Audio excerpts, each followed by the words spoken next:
wanted to own it. Just wanted to take the time, learn all the things that I could about you. Now it's such a mess here. Oh, we are just stressed here. Used to be so easy with you. Hi, Gil. It's so great to meet you. You're the ambassador for the Real Men Wear Pink, and I love this organization. I love what you guys are doing for the community. Tell us all about it. Well, actually, it is a great foundation. I was blessed in being asked to join, and what we do is we go out, and of course, we are bringing attention to cancer. We're letting people know that it's so important to get checked these days. And unfortunately, because of the COVID situation and so forth, so many people were not getting checked. They were either afraid to go see a doctor or they just couldn't get in to see a doctor. And unfortunately, that drew numbers up. Everyone says I'm a survivor. I'm not. I can't say I'm a survivor. I'm a warrior against cancer because I'm battling that battle myself. I was Tell us a little bit about that, Gil. Yeah. About a year and a half ago, I was on top of the world. I just thought everything was going great. It was 4th of July, and we were celebrating and swimming and just having a great time. And that night, I didn't feel well. I had an upset stomach, and next thing I know, I was passing out, and my wife calls an ambulance, and I'm rushed off to St. Agnes. Originally, now, I got to go back there because 60 years, and I've never really been ill. I've always been a pretty healthy guy. I did not have myself checked. I will admit that. But health wise, I was doing really well. So this was really kind of weird for me. But I ended up in the hospital. They originally told me I had a bleeding ulcer and gave me some medication, got that taken care of, and said, we're going to send you home, go see a specialist in a couple of weeks, get this taken care of. Great. I said, great, because I've got meetings all week. I've got to do this. I've got to do that. Well, but now before my wife comes to pick me up, they said, I'm sorry, so, but we're going to go with plan B. It's cancer. And I said, all I remember were those words. It's cancer. And my whole world just went upside down, and I didn't know, I couldn't understand it. And so it's been a very, very long, difficult journey. But I'm here. I'm here, and I'm in pretty good health for what I've been through.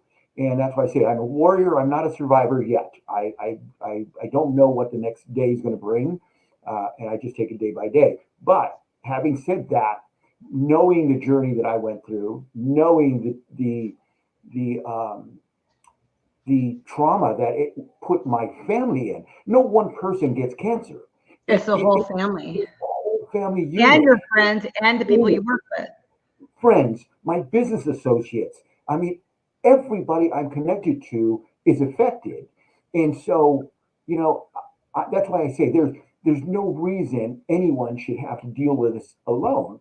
There are so many of us that we as an army can make this thing happen. We can defeat this disease. We just got to keep pushing. And I didn't realize the importance of an association like the American Cancer Society and the Real Men Wear Pink Foundation until I'm going through it. I had so much help. I had so much information that I couldn't have gathered on my own. And so that's why I think it's just so important to put this out there. Let people know if you're going through this, if you know somebody that's going through it, and we all do, get a hold of us. Come join us. I have done some public speaking now at a couple of events and a couple of churches where I've gone in and told my story because there's a lot of faith behind it. I've just got to. I had to really kind of put my life in perspective after all that, and so I enjoy that. I enjoy getting the word out there, and I try to spread that word as much as I can. And so when Stacy came to me and said, Gil, I would love for you to be an ambassador for the Real Men. I couldn't turn that down. That was a heaven You're the sent. perfect person to be. Well, maybe I was chosen that way. I don't know, but all I know is I have to continue doing what I'm doing. One, I got to tell you, it keeps me motivated. It keeps me going. It keeps me fighting this fight. There was a time when depression really set in because I didn't know what my next day was. I didn't know, will I still be here? And given that chance and given that ability now, I take every day and run with it. I have to make something happen, and it's worked out that way. And I'm really pretty happy with that. Yeah. I feel like you're the true definition of a survivor and not a victim. You're not letting anything hold you down. You're still No. fighting. Where are you right now in your cancer, and what exactly kind of cancer was it? Well, I ended up having it was stomach cancer, and so I remember my surgeon, my team of doctors. I had a team of doctors there come in, and they said, well, there's a couple options here, and one is we can try to go in it and control it and get rid of it through chemotherapy and radiation, or we can surgically go in and remove the tumor and then follow up with possible chemo or radiation. I said, so I don't know what the question is then, because to me there is no option. I don't want this in my body. It doesn't belong in my body. I need it out. So I chose to have the surgery. Well, once they got in there, it was a rather lengthy surgery. Once they got in there, they removed 85% of my stomach. So Oh my God. yes, I went from 175 pounds down to 129 at one point. Fortunately, yes, fortunately I'm back. I've still got a ways to go, but I'm back to about 145 right now, which I was talking to my wife and I said, I think I want to get to like 150, 155, and I think I could be okay there. I don't ever want to go to 175. I look at my pictures and I go, oh my God, what was I thinking? But it's a tough way to lose weight, and unfortunately, it's what Right. happens. So But tell us a little bit about your job and how they responded, because you said that your business associate and everything. How did they respond to and how much time did you have to take off to recover? Well, I'm fortunate that I'm self-employed and I'm a wine and tequila distributor. And so when I say my job, the wineries that I work with, I am moving product for them, constantly moving product for them. Well, I couldn't get to those accounts. So of course they were calling me. So what do we do now? So your job was kind of physical. Oh yeah. And you Well, had to be at one place at a certain time. You couldn't really be remotely even. You had to actually, wow. Okay. right. And again, going back to the COVID thing, if there was, I don't know if this is right, but if there was a way to actually say that this was the right timing during COVID, of course, restaurants were closed down, the bars were closed down, and so they didn't really need product. So that kind of let me kind of get through without having to lose too many accounts and whatnot. I did turn a lot of it over to some of my other associates, but again, when I say it affects everybody, it affected them that way in business. But I also was getting phone calls and checkups. They'd check on me, and these are people who I thought were just business associates. No, these are my true friends. These are people who really cared about me. I love that. Yeah, and so that's what I'm saying. Oh my wife and I could not thank them enough. We had dishes of food brought to us. We had, can we go to the grocery store for you? What can we get for you? It was just amazing. And I go back and I think I didn't realize I had touched that many people in my life. I really didn't. Although through our company, we service the whole U.S. and 4 countries. I was getting calls from Japan. I was getting calls from Spain. I'm getting calls from France. I mean, it was crazy. They found out that I was ill, and they were sending me their blessings. That is truly, truly a miraculous thing for me. It's just, and so I thought the same thing. I thought I have to reciprocate that. I have to put this word back out there. I have to help anybody. I don't care who it is. I want to help.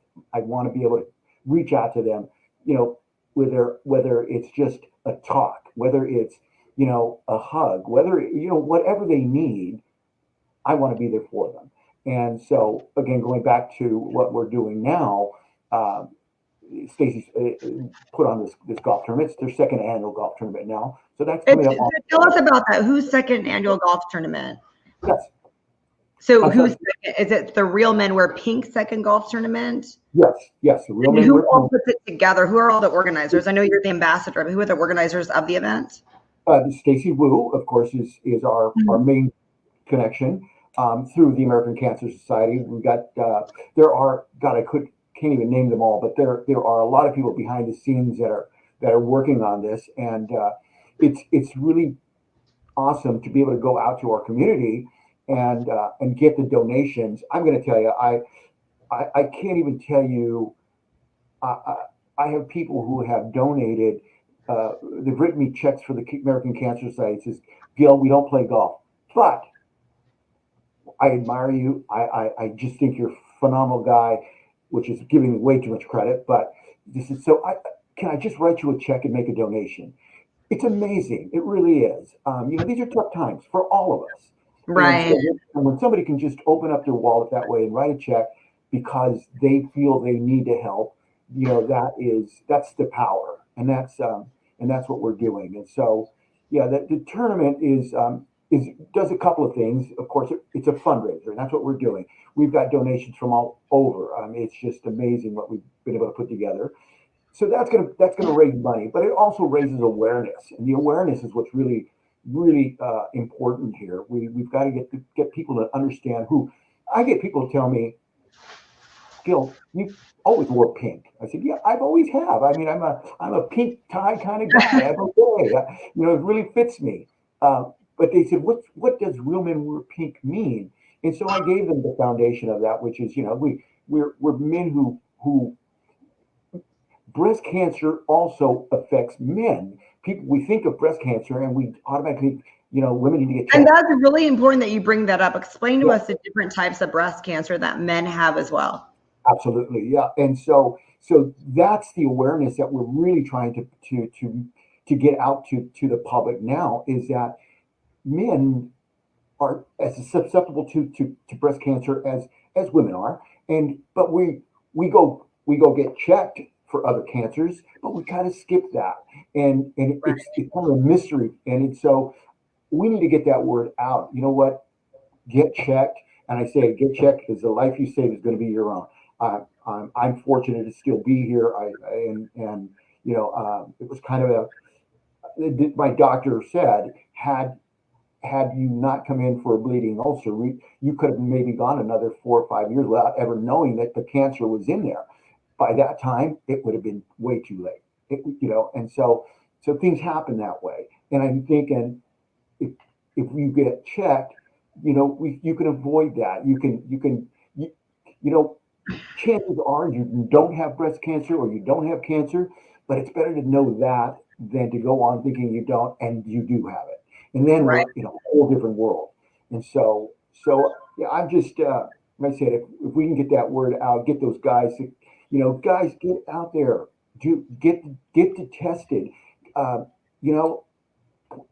wear your pink proudly. I say that, wear it proudly, because, it is, it's what kind of brings us all together. It's a conversation piece, I'll tell you that for sure. I go out and then I get asked, oh my God, I love your pink tie. Well, let me tell you about my pink tie. My pink tie is because I'm an ambassador for Real Men Wear Pink, and this is what we do. And so it just allows me that open door to get my message out there. Well, Edward was here. I don't know what happened to him. He popped in and I was going to introduce him, and then I think he popped out. Yeah. Well, I really yeah. Probably not. I was trying to introduce him, and it's okay. We just gotta break a little bit. I told him to come back. I don't know if he's around, but basically he was gonna come deliver the good news. So I'd rather have him delivered it than me. But I made some calls when Stacy said that she needed liquor sponsors for the event, not knowing, I didn't even know that you worked for one. Right, I know, right? Well, I imagine. And we're one of the donators. We are donating. It's going to be fun.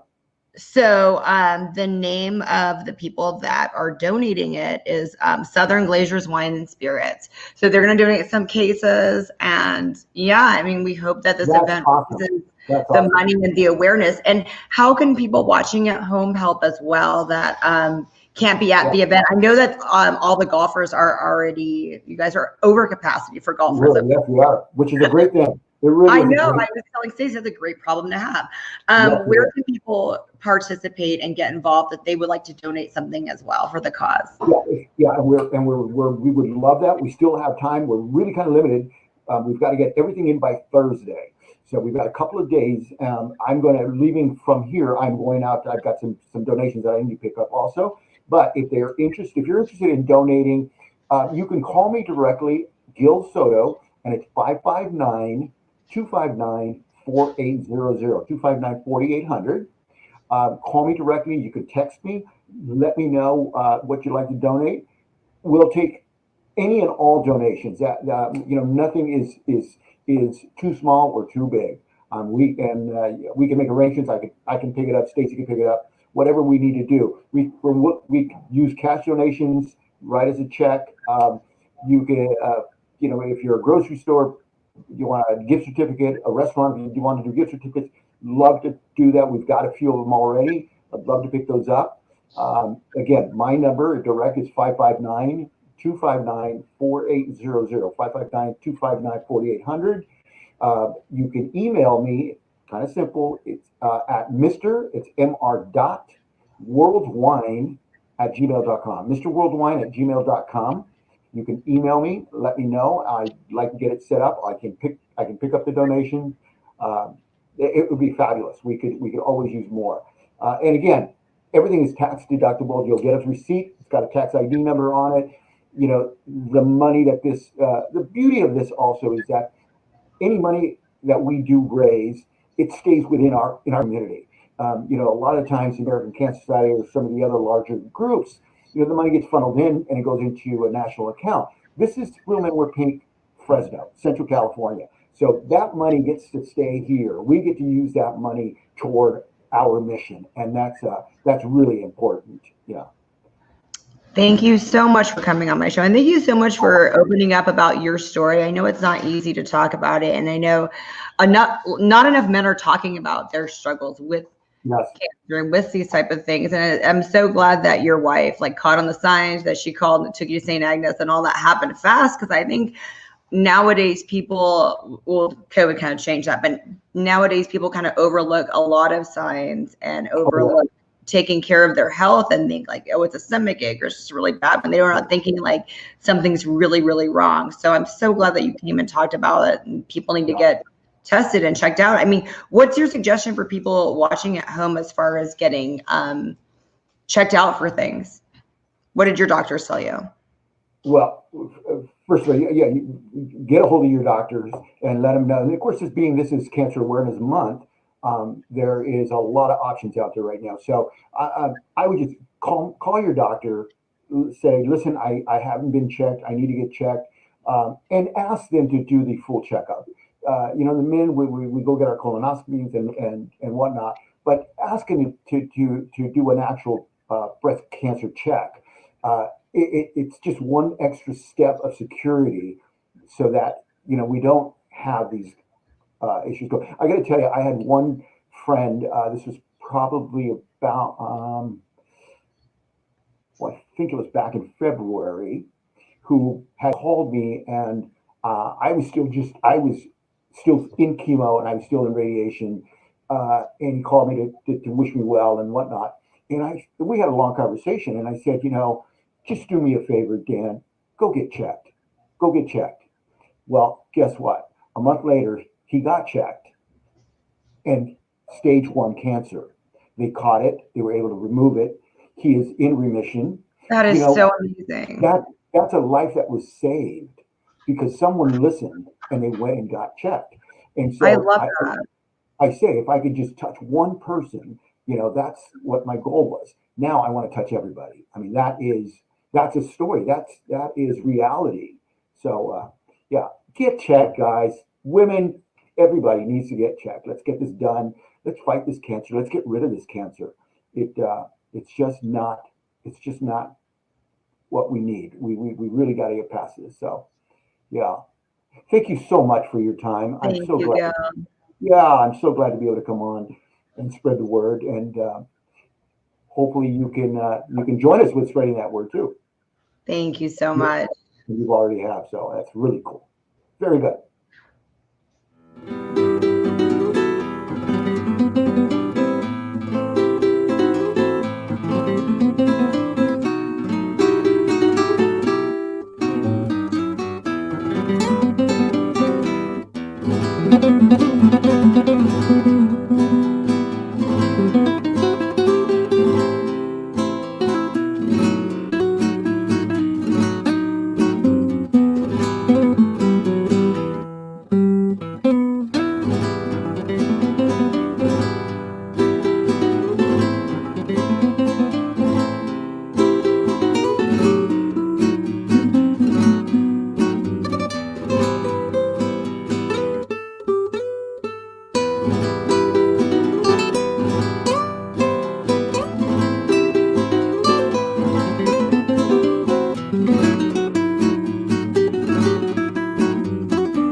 Welcome to Everything Sparkle, William. How are you today? I'm doing great. How about yourself?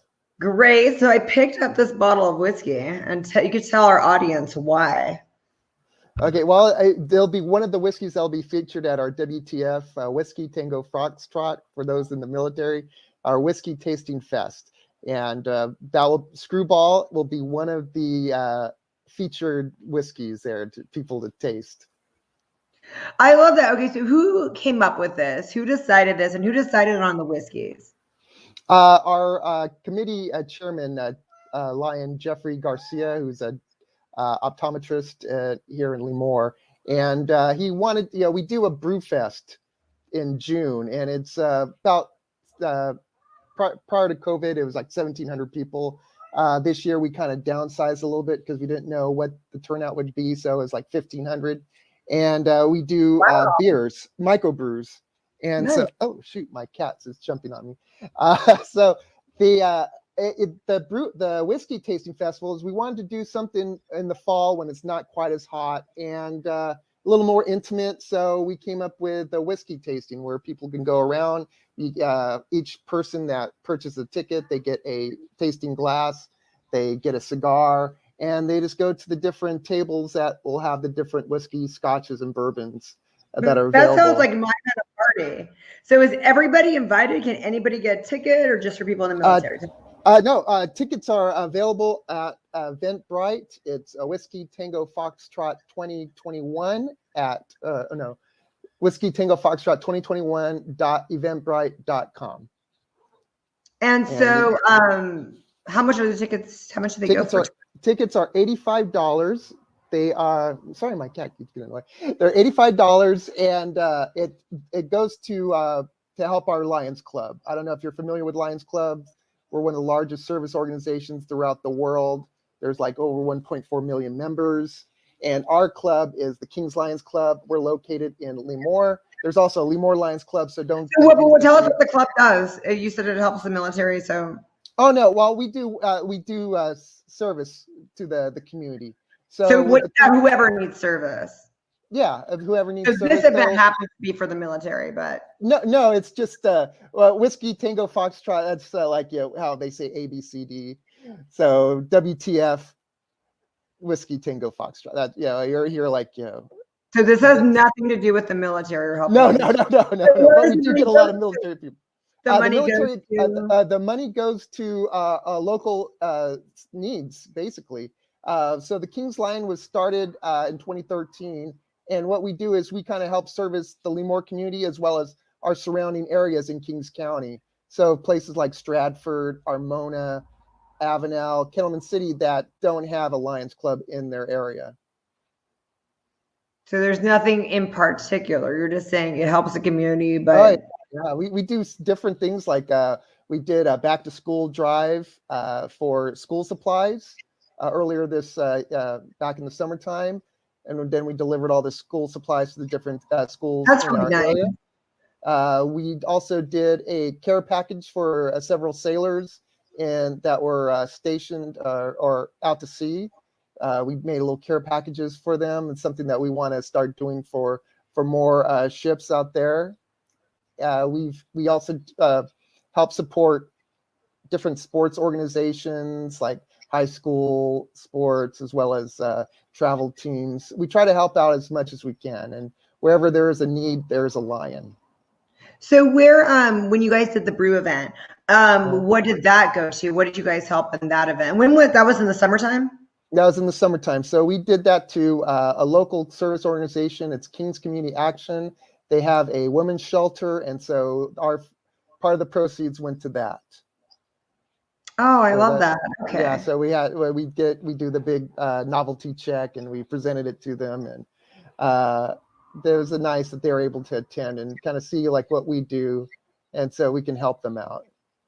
So is this kind of like the Elks Lodge? Can you tell us? Yes, like Elks. Yeah, Elks. So it's similar to Rotary, that.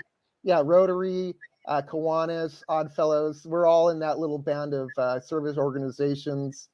Just ours is the Lions. You're the Lion. So how long have you been a Lion? Myself, I'm a charter member of the King's Lions. I started with the Lemoore Lions, but we started in October of 2013. So that's when that chapter began in Lemoore? Mm-hmm, yes.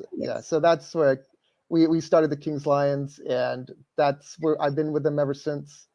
It's been fun. We get to do so many different things. We've also done like a New Year's Eve party. We did that once. We've done luau's. So we try to mix it up, have fun, and give back to the community, raise funds so we can help out those in our community. Like we do also movies with Santa in wintertime. We'll have we'll watch a movie. We'll rent out a movie theater, have a movie, and kids can come in, and if they donate a couple of cans of food, they get to watch a movie, and they also get to draw. We have like a raffle for toys.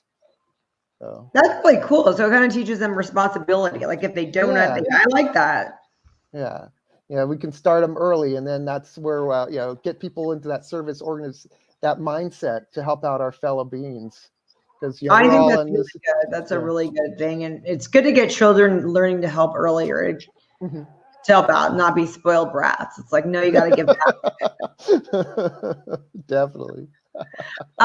Okay, so the most important question: who chose the whiskeys? Were you on the whiskey panel? Was there a party of like three guys that had to taste all of them and said these are the whiskeys we're having? Because that seems like a really fun job. Yes, that's always the fun part, is the determining what's going to be there. Unfortunately, I wasn't able to attend, but I was on that committee. I kind of gave our recommendations for some of the local distilleries, like one in San Luis is one in Paso Robles. So yeah, it's always it's interesting. We want to get different varieties from Scotch to the Japanese whiskeys like Ibiki. So it's pretty interesting, and we'll have like little cards so that people will kind of know what to look for. Different hints of this, different notes of that, that kind of thing. I love that. I saw on your list there was a Bell Mead whiskey, and it's funny because for the first time in my life, I went to Tennessee earlier this year, and I actually went there. So oh, really? That's really cool that I actually ended up going to the place, and you guys chose one of those. So I went there, plantation there. It was that's really interesting. So that's cool. You guys got them from all over. You guys got a really diverse group, and I hope everybody has a DD that's going to this event, because that was definitely. Yeah. It's 21 and over. We're having it at the Lemoore Senior Center. I have here. It's Saturday, October 23rd from 5 to 9 at the Lemoore Senior Center, 789 South Lemoore Avenue, Lemoore, California. The Senior Center. Are you going to get the seniors drunk? No, I don't know if they stay up that late, but they will. Definitely. We try to help out seniors. We did a little cleanup at their senior center this weekend, but with that wind, I think we might have to go back out there again one more time. That's funny. Okay, so it's 85 for the tickets, and it includes cigar, the cup. What about, do you guys pay per whiskey or the whole whiskey tasting? Is it just You can taste as much as you want. We have we've had a couple of people that have kind of gone around the world, so to speak, and they've tried all the different whiskeys. And so it's more like an unlimited amount of whiskey? Usually you do like a quarter shot. This way, otherwise, that's a really good deal. I mean, that's. Yeah, and then plus we have for those people that just don't drink whiskeys, they're beer people. We'll have beers available as well. Is there food? I hope there's something to soak this up. Oh yes, we'll have tapas style food. Our cook is Lion Sonny Law he owns a restaurant, Sushi Table, here in Lemoore. He'll be doing the food. We're kind of doing a old Havana type theme, and so he'll be doing like Cuban sandwich sliders. Wow, this is all over the place. You got your international whiskeys, and then you got Havana. I like this. This is definitely my kind of party. So man, I need to make it out there. It's 5 to 9. 5 to 9. 5 to 9, yeah. And come early, and we'll have live music. We'll have Dr. Lupe Solis. He'll be performing, as well as music outside. We'll have Aldo Cigar there. He'll be hand rolling cigars for people if they want a cigar. Wow, hand rolling them. I love that. Yeah. You guys thought of everything. Yeah, it's a really great event. We've done this for like 3 years now. Unfortunately, last year we weren't able because of COVID, but this year, hopefully, we have a new location, and I hope people can come out and enjoy themselves. Okay, so how much you guys usually pour for like a nice? Is it like that? Is that the? It's like a quarter pour. So like it's a full. Oh, so maybe more than that. No, I think that's about right. Probably. Okay. Yeah. I'm making my nice. Producer very nervous right now because he's probably thinking like, oh my God, I never really drink on this is a taster, right? This is okay. So the average person is going to drink about like 10 of these. Yeah, something like that. Maybe a little less. Yeah, because you'll have a big glass like that, but we want to make sure that everyone enjoys it.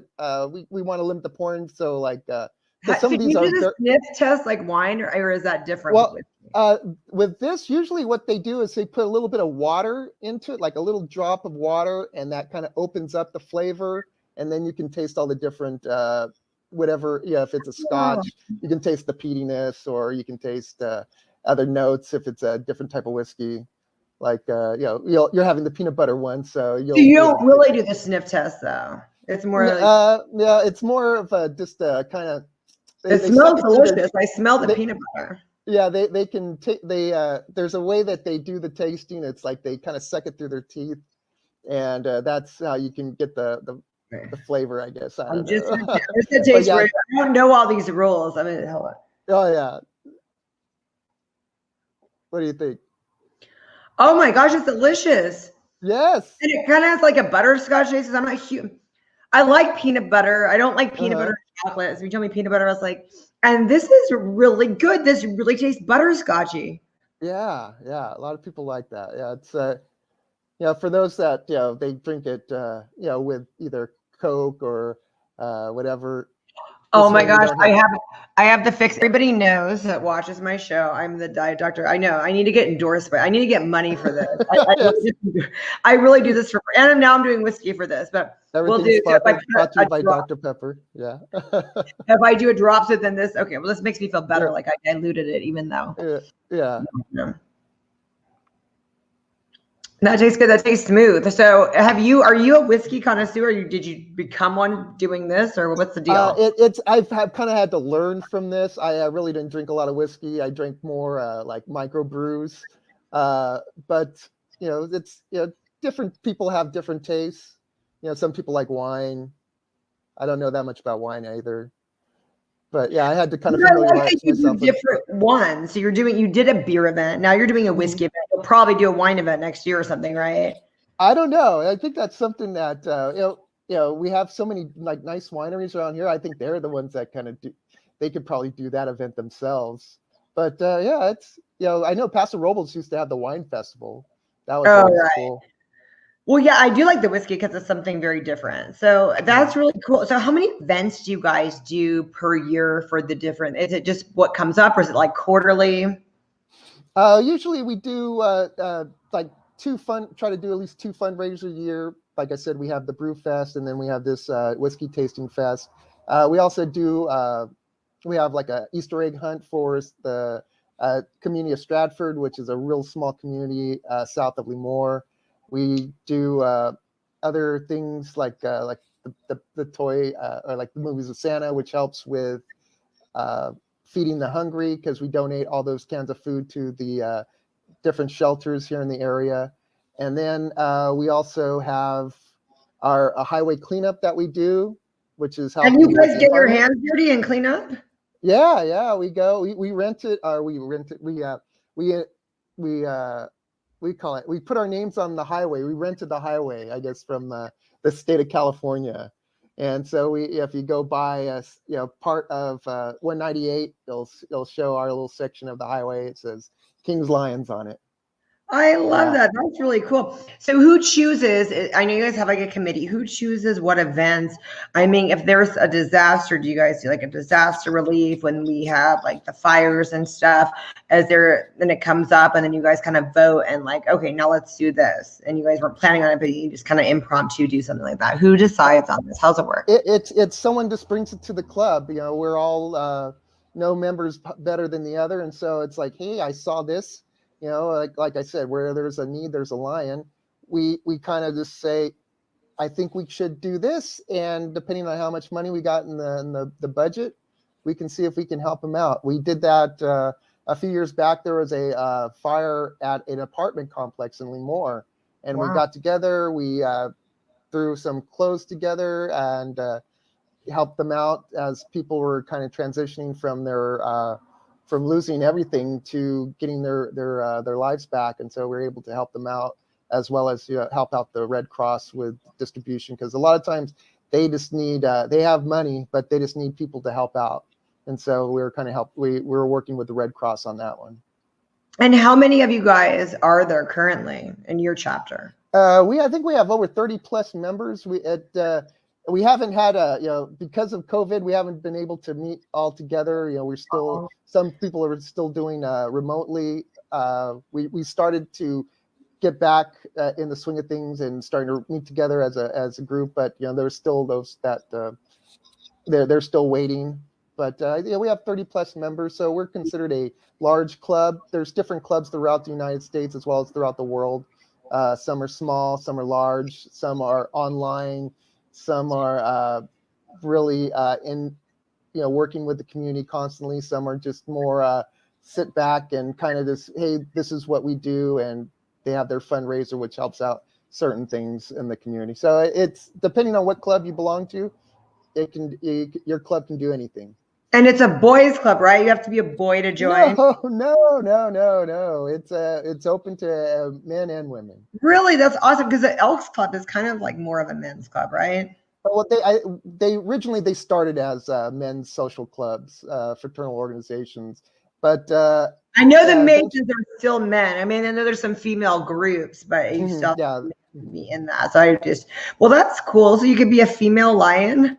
Yes. You be the lionesses. Yeah.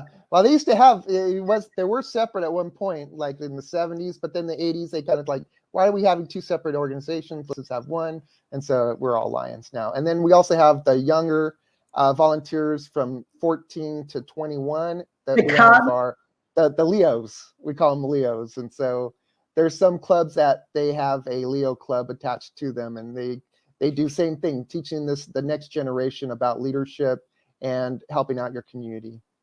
I love that. So what do you have to do to join? Like, if there's annual fees, and then do you have to have a certain job, or like what's kind of the criteria? You guys just don't let anybody join, though.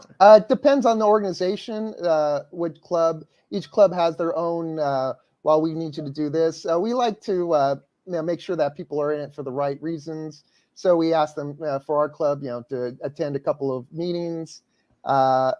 They can see if they like us. We can see if we like them, and if it's going to be a fit.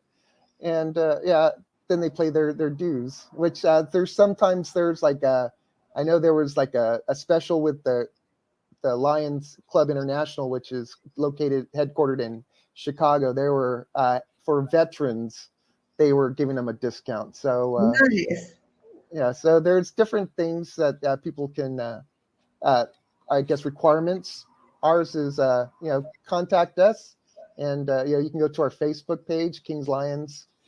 You can see us there. We also have the Kings Brewfest page as well, that people can get a hold of us there, and they can come to one of our meetings. We'll invite them out.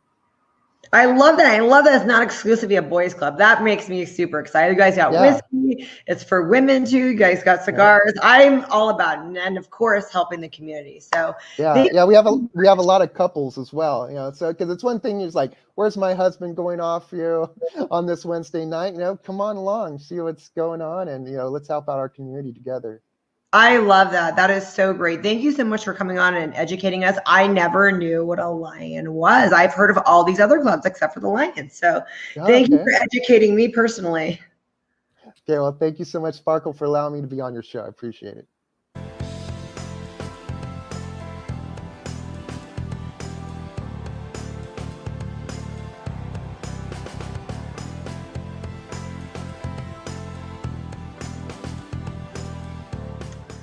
Hello. Thanks for coming on the Everything Sparkle show. I'm so glad to finally get you on. I know we've been talking for a few months.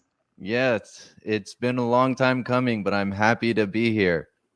I love your house, by the way. That's really cool. It's my dad's. I'm here for the week doing landscaping work. But yes, it's a nice place to visit. I love it. Where are you guys at? He lives in Oakland. And where do you live? I live in Hollywood. Hey.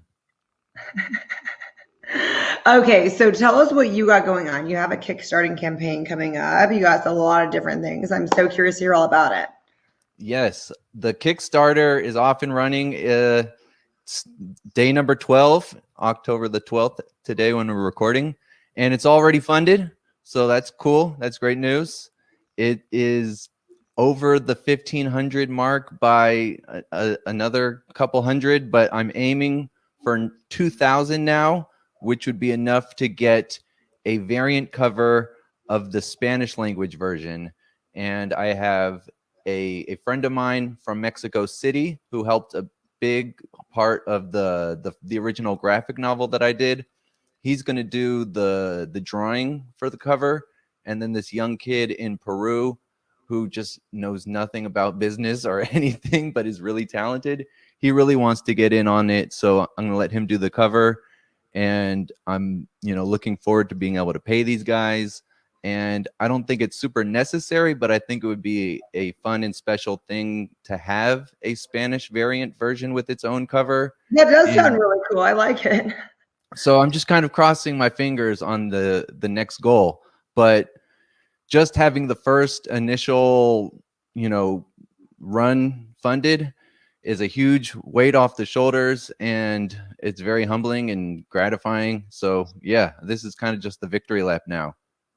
So tell us a little bit about Pascal Media. Did I say that right?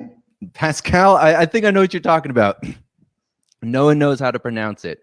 Rascache Media. Rascache. That is really flubbed that up. I'm sorry. It's totally fine. Everyone gets it wrong. Did you come up with that? What does that mean? Yeah, it's a Nahua word. Nahua is the language of the Aztecs, and it means raccoon, and raccoon is the trickster. And so a lot of Mexican pop culture stuff has a element of rascache. The wrestling itself, it's the book Calaca is about a luchador, and so Mexican wrestling is very rascache in and of itself. It's this idea of you can make more with kind of nothing. The equivalent would be like the redneck car that's like thrown together with all these pipes, and they look very fascinating, but you might call them junk, you might call them art. It's all a matter of perspective. So you started this media company, and then that's what the books are published under. Tell us the difference. Yeah. It's a little bit of pro wrestling right there, actually. So to go behind the curtain, I am the only artist under Rascache Media. But everyone wants to have a publishing company. So I do cartoons, I do comics, I do lots of things. And so, what's the big umbrella that, is housing this one artist who does all these things? It's Roscache Media, but it's really just me. So how long have you been doing all of this? And this is really fascinating. Cartoons and comics. Tell us about the transitions as well. Man, my whole life, I guess. I used to be a music producer. My high school friends were some pretty talented rappers, and they knew that I messed around on the keyboards, and I just made beats for fun. So we started making full-on albums and selling them at school, at lunch and after class and everything.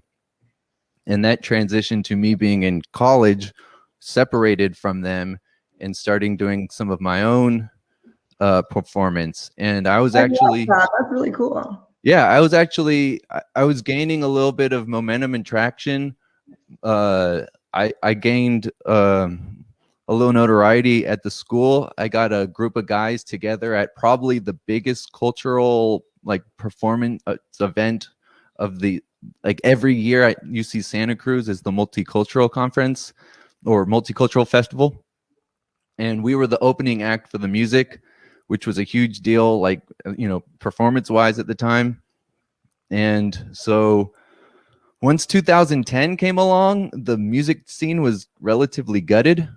If you weren't Snoop Dogg, Jay-Z, or any of these guys who are really cemented in, the money for up and coming underground acts really disappeared, and it was like this really homogenized sound where it was like the Justin Timberlake Timbaland sound, and it just took over everything. And at that point, it wasn't really for me. It was fun, and I decided I'm just gonna do something totally different.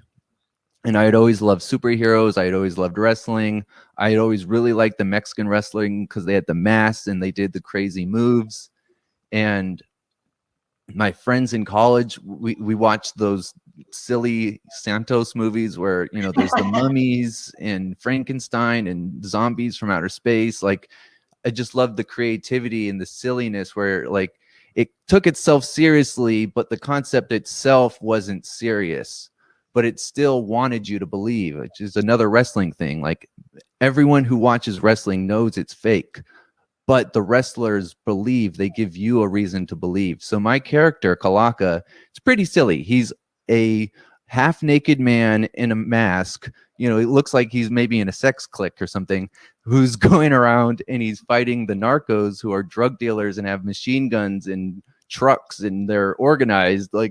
It makes no sense. He would die in a moment, just like Batman. It makes no sense, but because the writing sells it, it takes itself seriously enough that it brings you along for the ride. So you believe that anyone could put on a mask just like Batman does, or in this case, Kalaka with no gadgets, no armor.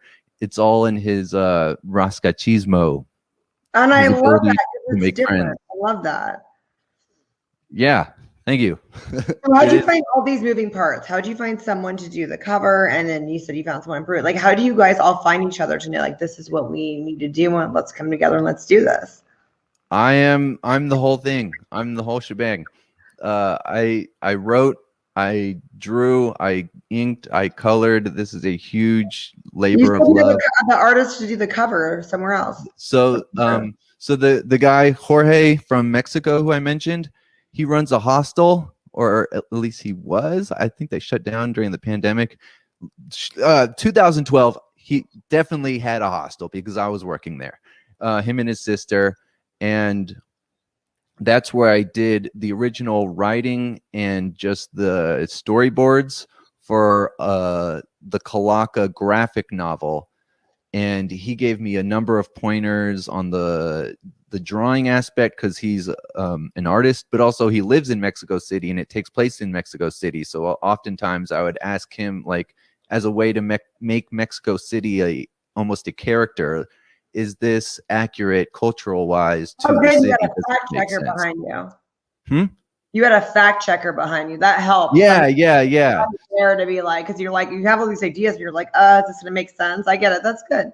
So I could both bounce ideas off him, and he was a very talented artist. So I would show him, be like, man, I know this looks a little funny. Like, what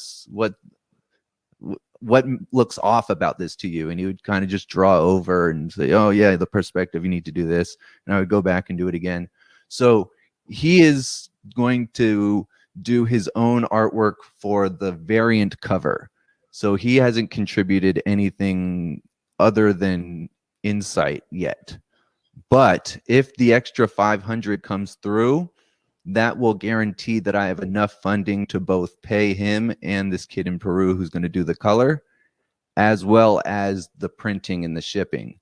So as much as I would like to just do it, I don't want to offer it to the people as an option to buy if I fall short of the money to print. So it's one of these things where the horse has to come before the cart on this one. So do you have a copy that you can show us? Anything? Can you show us any little teaser, any little taste of anything? I don't. I'm here at my dad's house. I'm sure I don't want to run away from the screen, but I'm sure I could go find a copy of my old graphic novel. Oh my God, it would be real fun. It would only take 2 seconds. That's fine. Go do it. Do it. I'm going to grab something even better. Okay. This is Kalaka. Kalaka, say hi to the people. God, I love it. Okay, this is better. You got me there. Here, his tights, his boots, his gloves, his mask. This is the typical type of like Mexican paper mache art that you might see in Mexico City, maybe. Oh, I love. Who made that? I made it. I told you I do everything. I'm just gonna put him. Wow, I absolutely love that. Yeah. Hey, if someone wanted to buy one of those babies, how much would you sell it for? Oh my God, this I would probably sell him for, I don't know, $200 maybe. I've enjoyed him for quite a long time. That I don't know, like, gosh, how many hours have gone into it, but how much enjoyment too. I don't know. Everything has a price. But when I made it, it was more of a pitch to do like custom models. So if other people wanted like a Hulk or an Iron Man, it was like a proof of concept. I have a Batman from like the Christian Bale movies. And that one, it's like, you know, he's got a little bit of a lumpy. It was my first time. So the Batman, it's like very square. The armor's like from the movie. It's very cool. And it's a little shorter and stockier. It almost has like little people proportions. So it looks like legit, like little person Batman. So how many times have you done this before? You said you have some other things that you've also published. Did you always crowdfund? Tell us the process, because I think a lot of people are really curious. I've always just done things like the Joker says. I just chase after the car, you know, thinking maybe like I'll be able to bite into it one day. Yeah, like I was making music just because it was fun. I liked that I could on the piano just kind of figure out, oh, that's the melody from that Dr. Dre song, instead of like playing, I don't know, Twinkle Twinkle Little Star.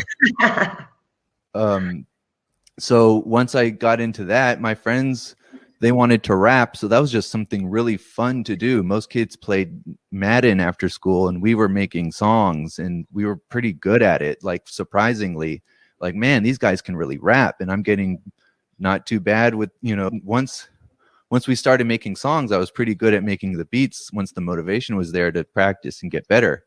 So it was always just this thing, it'd be more fun to do this than, you know, sit and watch television. I made a couple of short movies in the last couple years, or in the last 1 year, really. There's a short film festival held by a YouTuber that I was fond of. And I thought, you know what? I bet his people would respond to whatever it is. You know, I feel like it doesn't have to be great.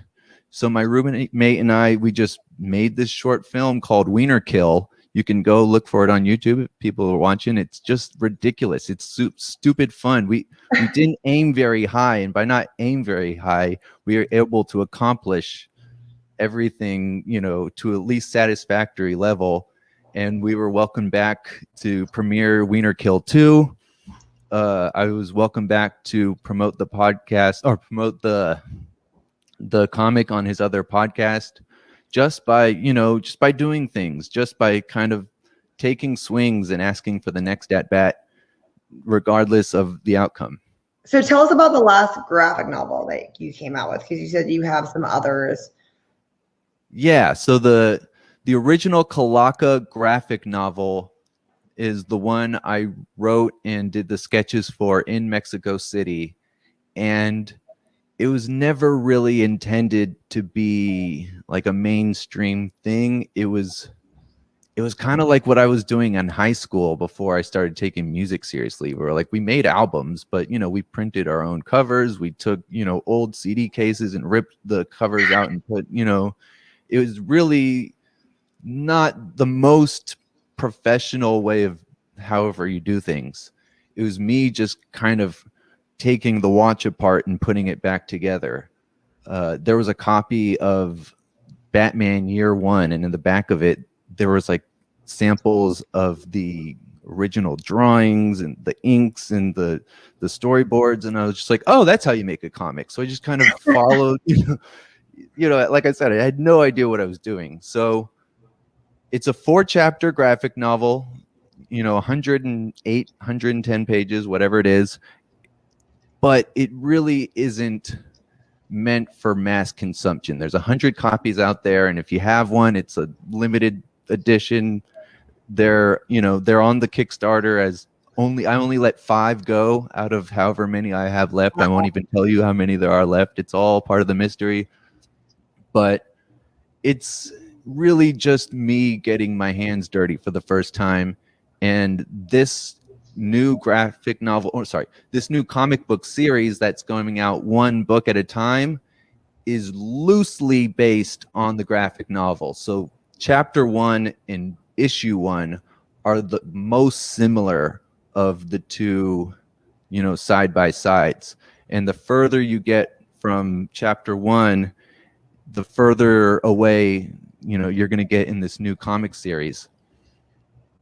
And the second graphic novel that I had already written of Kalaka is already pretty much ready to go. And I decided to not make a second graphic novel and flip it into a comic series so that I could erase some of the mistakes made in the first Kalaka and just do the series, so that when I get to the second graphic novel, it will just be new chapters, new books, new single floppies. Well, thank you so much for coming on my show. Thank you so much for sharing it. Where do we go to find you, follow you, and see how we could help with the donate to the campaign, or where we can even purchase them when everything's available to purchase? Yeah. So if you have a Kickstarter account, you can go look for Kalaka with a K, Kalaka exclamation mark. Life After Death. Kalaka Life After Death by Diesel Tyme, Tyme. And you can also stay up to date on Instagram, Diesel Tyme, my YouTube channel. I put out, there's a Kalaka animated series of shorts. They're different from the comic. They're more like the El Santos movies, where he fights just silly villains of the week. He fights Cthulhu, Donald Trump, El Chapo. And yeah, that's a good place to start. The YouTube channel is Rascache Media, RASQACHE Media, and DIESELTYME at the Instagram. And once again, Kalaka with a K, KLACA exclamation mark, Life After Death by Diesel Tyme on Kickstarter. Thank you so much for coming on my show. Thank you for having me. It was a pleasure. Felt right in the moment, felt right in the summertime. It felt right drinking cherry wine with you. to own it. Just wanted to take the time, learn all the things that I could about you. Now it's such a mess here. Oh, we are just stressed here. Used to be so easy with you. Now I must confess here. Oh, I must confess, dear. Don't think I'm in love with you. Winter is coming and I don't know what to do. And there's no more use in running, no more running to you. And I don't want your loving, I don't wanna be just friends, knowing all this time we were playing pretend. Playing pretend. Playing pretend. It's a mystery.